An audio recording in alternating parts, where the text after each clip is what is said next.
ആ കോഴി വരുന്നവരെ വേണ്ടോ എന്താ സംഭവം അറിയോ? ഇന്നത്തെ കലാപരിപാടി കഴിഞ്ഞ് വരിക കേട്ടോ. ഞാൻ 2 ദിവസമായി ചെടീൻ്റെ അടുത്തേക്കൊക്കെ ഒന്ന് പോയി നോക്കിയിട്ട്. അപ്പോൾ ഈ കോഴി വരുന്നത് എവിടുന്നാന്ന് നോക്കിയതാണ്. അപ്പോൾ പോയി നോക്കിയപ്പോഴാണ് സംഭവം മനസ്സിലായത്. വെള്ളം നിറച്ച് തിന്നാണ്ടില്ല വരവാണേ. ഞാൻ ആ ചട്ടീൻ്റെ അടുത്തേക്ക് പോയി നോക്കിയപ്പോൾ ആ ചട്ടിയിൽ ഒരു ഇല പോലും ഇല്ല കേട്ടോ. ഉണ്ടോ, കൊത്തി തിന്നതാണ്.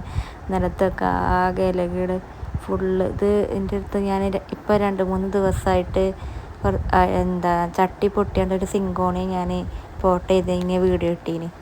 അപ്പോൾ അതിലുള്ള സിങ്കോണിയാണ് നല്ല ബുഷായിട്ട് ഉണ്ടായിന്. സിങ്കോണി കഴിഞ്ഞിട്ടത് നാടൻ സിങ്കോണിയാണ്, എന്നാലും നല്ല ഭംഗിയായി കാണാൻ. പക്ഷേ ഈ ചട്ടിയിലിപ്പോൾ വെച്ചിട്ട് വെള്ളമൊക്കെ വെച്ച് കൊടുത്ത് നല്ല നമ്മളൊന്ന് നടുമ്പോൾ ഒരു കുഴച്ചിലൊക്കെ ഉണ്ടാവുമല്ലോ, ഒന്ന് മാറി ചെടി ഒന്ന് സെറ്റായി ഇങ്ങനെ വരികയാണ് കേട്ടോ. അപ്പോൾ തന്നെ അതിൻ്റെ പണി കഴിച്ചിക്കണ്. മണ്ണൂത്തിന്ന് വാങ്ങിയ റോസാ ചെടി കേട്ടോ. ഇപ്പോൾ ഒരു ഫ്ലവർ വിരിഞ്ഞിരിക്കുന്നത്, അതാണ് ഈ കാണുന്നത്.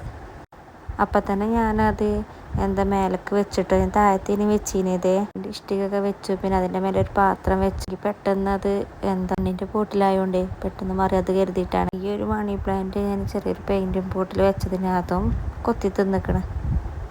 ഞാൻ പ്രൂൺ ചെയ്ത ബോഗൻവില്ല കേട്ടോ. അതുമേലൊക്കെ ഇപ്പോൾ നല്ല നിറച്ച് ഫ്ലവറായി വിരിഞ്ഞിക്കണം കേട്ടോ. ചെറിയൊരു പ്ലാന്റായി ഇപ്പം ഫ്ലവറായി ഇങ്ങനെ വന്നുകൊണ്ടിരിക്കുകയാണ്.